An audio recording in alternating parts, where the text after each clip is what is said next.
Okay. But people might not know about your first year. We know that you're Mr. NMMU now, right? People might not know this about your first year, but you actually entered Mr. and Miss Freshette.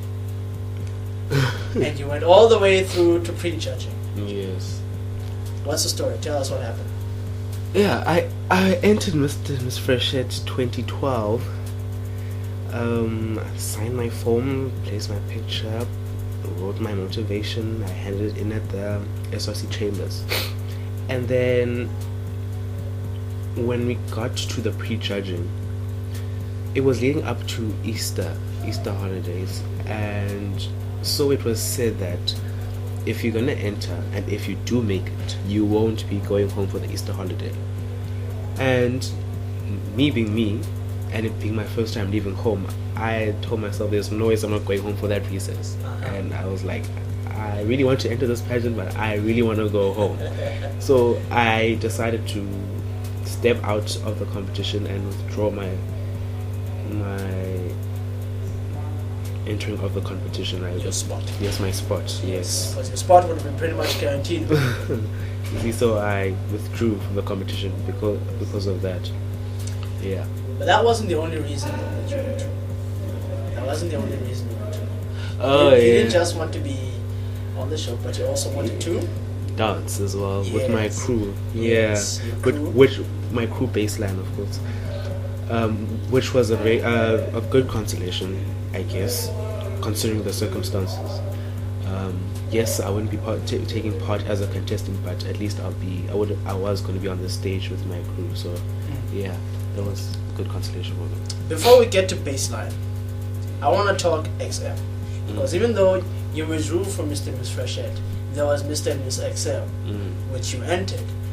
And, might I add, you won. Mr. and Miss XM, how was that experience for you?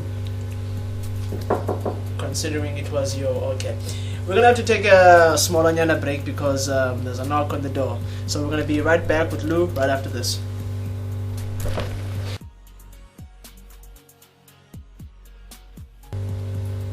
Okay, like I promised you, we're back on the late night show. That's what I'm gonna call it for now. You still remember that name. Let's not get into that.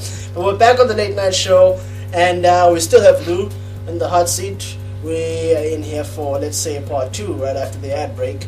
The person who was knocking at the door was a member of the current baseline, Maurice. Maurice, holla. Holla at your homies. Alright. We said that we're going to talk baseline after XM. It's a good thing that he's here, but we'll get to you a little bit later on, Maurice. Like you were saying, your experience of XM? My experience of XM was amazing. I enjoyed it. I must say it was a different experience from anything I experienced. Yes, I was on stage, which I was comfortable with, but then it was a pageant where I was being judged this time. So yeah, and I was competing against 10 or 11 other contestants, other male contestants. Yes, so trying to stand out and all of that, dealing with different personalities, you know, but trying to stay genuine to myself and being me was something, you know. I had to balance that out, try to find myself, try to be authentic. So yeah. Alright. Talking about 11 other guys, you had to stand out by being genuine to yourself. You did stand out pretty much. Everybody who was at that show will remember you, not only for your performance on the stage, but as well as your final scene. That final scene of yours is set a bar so high from these pageant final scenes, because usually you get the normal couple, you know, the lovey-dovey stuff, yes, you nearly kiss and then whatnot, you're proposing with the marriage anyway, but you took it another step forward when you went all Mr. and Mrs. Smith on the crowd. Now, how did that whole thing come about? It was, well, I'd been attending pageants, right? And it so happened that I attended Mr. and Miss South Point before that, and it was leading up to Mr. and Miss XM, and I had my partner, but I was not into that whole lovey-dovey couple thing with the going down on one knee or whatever. And will you marry me? Will you marry me? You know, those cliche ones. Yeah. So I went to Mr and Miss South Point, watched, and then they so happened to be handing out roses. Most of the guys were handing out roses to their girl partners, you know. Yeah. And then we had rehearsal the night after that, and then it so happened that Croc, who was our prim at that time, he said to us, be creative. You must, if you were at Mr and Miss South Point, you saw they were handing out roses. That was so boring because all of the guys were handing out roses to their partners, you know. So then something clicked to me and said, pull out something. So they were pulling out roses, and I'm wondering, like, okay, if they're pulling out roses, what could I pull out, you know? But then I was like, it's just an idea, I don't know. And then I slept. When I woke up the next morning, it hit me. The whole pulling out a gun thing, and then Mr and Mrs. Smith, and then I was like, you know, it just came in. Yeah, and then I took it to son-in-law, of course, you know, as a director that he is. So yeah, I put it together like that. Still about you, my man. It's not about me, it's all about you. Okay, and the rest, as they say, is history. If this was a television broadcast, I would actually show you the actual clip of what happened. But that's another story for another day. That's another video for another day. Maybe I'll post it on YouTube. I think we should post that clip on YouTube, man. Yeah, it should definitely be on YouTube. Now, then, we said we're going to talk about baseline after exam. We're at the subject of baseline. The whole idea of baseline, the whole crew, as I remember, it started after formation last year, 2012. Take us through that. Well, I was the first year. A Zep. Proud Zep.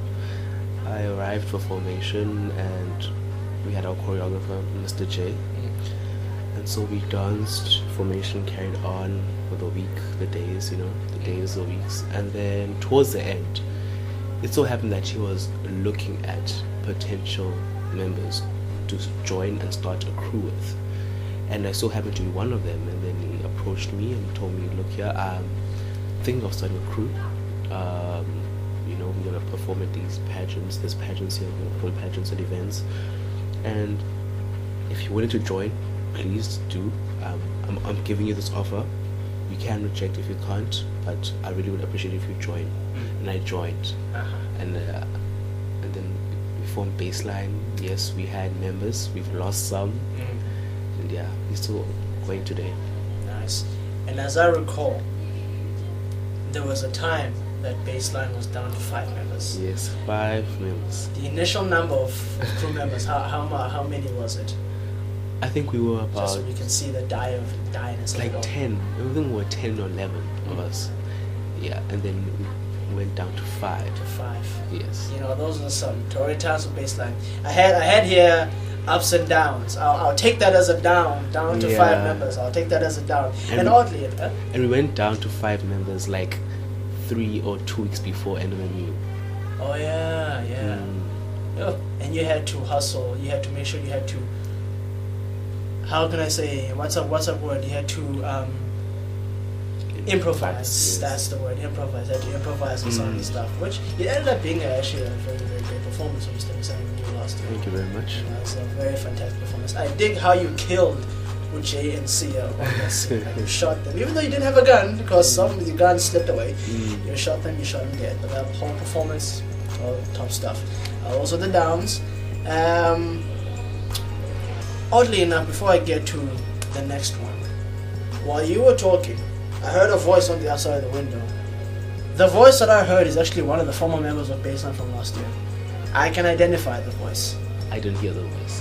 You got that's because you were speaking. That's why. But I did. It was actually on the outside. The person who said, "My diabo, yeah, trust me, that's a former member of Baseline." Should I identify? Yeah, I think you may. It's MV. He was on the outside. MV, okay. Yes, I recognize his voice distinctly. Okay. But then now let's fast forward now to a much brighter time, which is the present. This year, the current crop of Baseline. When it started in January, as you said, you were down to 5 crew members. But then when the year ended, it wasn't 5.